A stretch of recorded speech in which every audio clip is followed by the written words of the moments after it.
Good evening. Good. Try that again. Good evening. It gives me great pleasure, and I mean it, great pleasure, to introduce our next 2017 honoree, Jeff Bussgang. You might be asking yourself, why does this give Mohammed such great pleasure? Well, I'm going to tell you. About 7 years ago, I had my first meaningful conversation with Jeff. Of course, I was immediately taken by his charm and good looks. I mean, look at the guy. That's his wife leading the cheers. But there was more. There was something intangible. It was a deep care, a deep and genuine care for everyone. Look, I meet a lot of wealthy and powerful people, many of whom are great philanthropists. But I meet few with such deep, genuine care. I became fascinated with Jeff, not in a stalkerish sort of way, but needed to find out why he was such a good person, what motivated him. I talked to many of his friends and colleagues, and I got some answers. Some attributed this to his father, Julian Bussgang, who is sitting with us today. And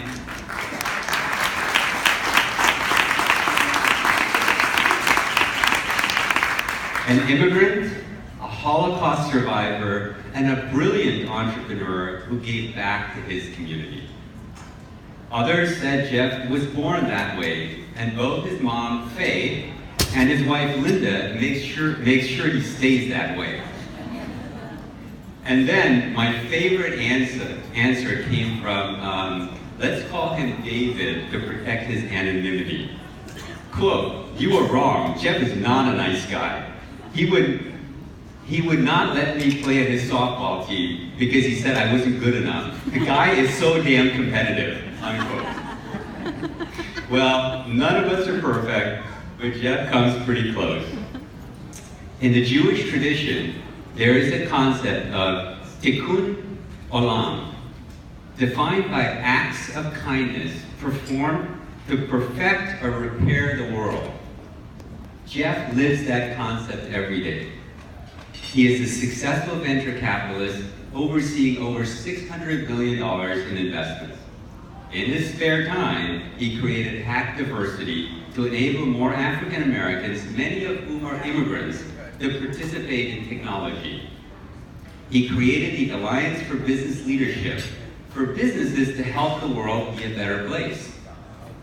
And he created the Global Entrepreneur in Residence program to allow immigrants to stay in America after graduating from universities and to create jobs. With that, I give you the man of the hour, Jeff Bussgang.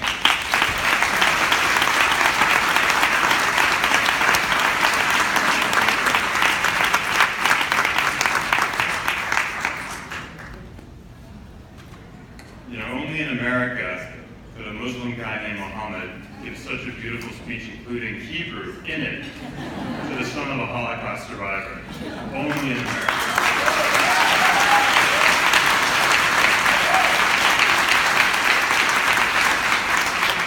Thank you very much, Muhammad. By the way, my mom and my mother-in-law are both here today, and they may ask you after coffee to talk more about me, just so you know. It's great to be here. I want to also thank MIRA and acknowledge the extraordinary work over the last 30 years. And I also want to speak, everyone here has spoken about the extraordinary role that immigrants play in America.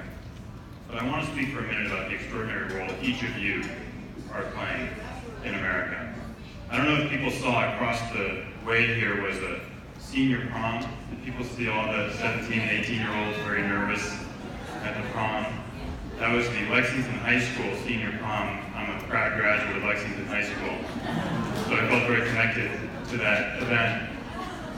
And many of you may be going to high school graduations and commencements of family and friends. About 5 years ago, I had the privilege of going to the high school graduation of my niece at Wellesley High School. And the commencement speaker was a teacher named David McCullough, Jr. Many of you may know David McCullough, the famous historian who wrote the many biographies, including Truman. David McCullough Jr. is his son. And his commencement speech was very powerful. And what he said to those privileged Wellesley graduates was, "You're not special." That was his message to them. And I reflect on that message as I stand before you, because when I look back at the work that I did in this creation of the global EIR program, you know, I'm not special. I'm not an elected official. I'm not a lawyer with great expertise in immigrant law. I'm not a CEO of a very large company. I'm just a citizen who saw a problem. I'm the son of an immigrant who is an entrepreneur, who sought an entrepreneurial solution to a problem. In my case, high-skilled immigration. In my world of technology, we often refer to hacks as things that you pursue to work around problems, a solution that you put forward. Mohammed talked about Hack Diversity, a program that I helped create to address the diversity issue in tech.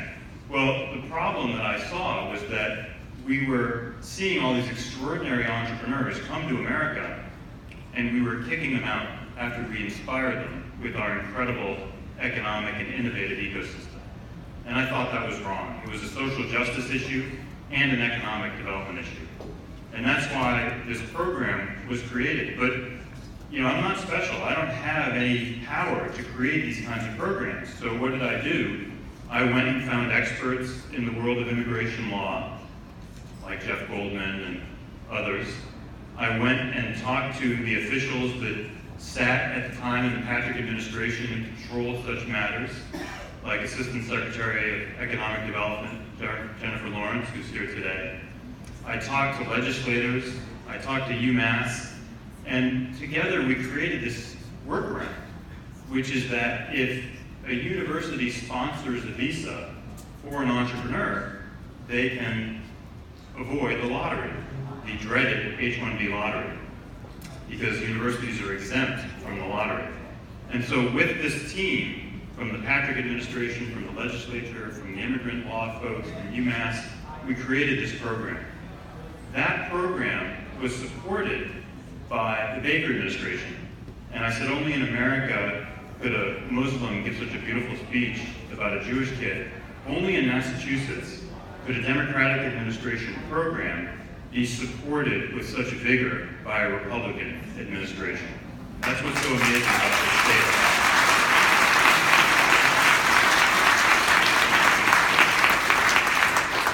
And you fast forward to today, that program has issued nearly 40 visas to entrepreneurs that have created 40 companies that employ 400 employees that have raised over $100 million.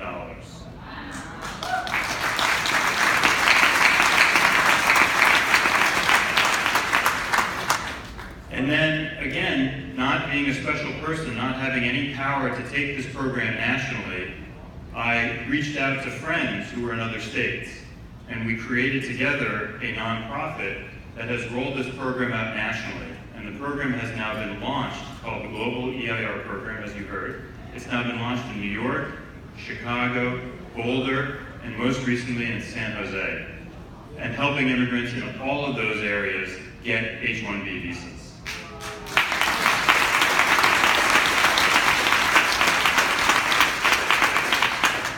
But here's the message for you. I think David McCullough's speech to those Wellesley high school kids was to take them down a peg. My point to you, I hope, is to lift you up a little bit. Because as the Attorney General said, these are crazy times, but these are times for citizens like you to step up. I did it because I saw a problem that I thought should be solved, and I found people who could help me in addressing the issue. You all know many, many of the problems that are out there, and together, you all can come up with many, many of the solutions, if you step up and pursue it. And that's my message to you. Be that special individual that steps up. Because if we all can do it, we can impact the lives of many, and we can really make a difference and seize this very unique moment. Thank you very much, and thank you again.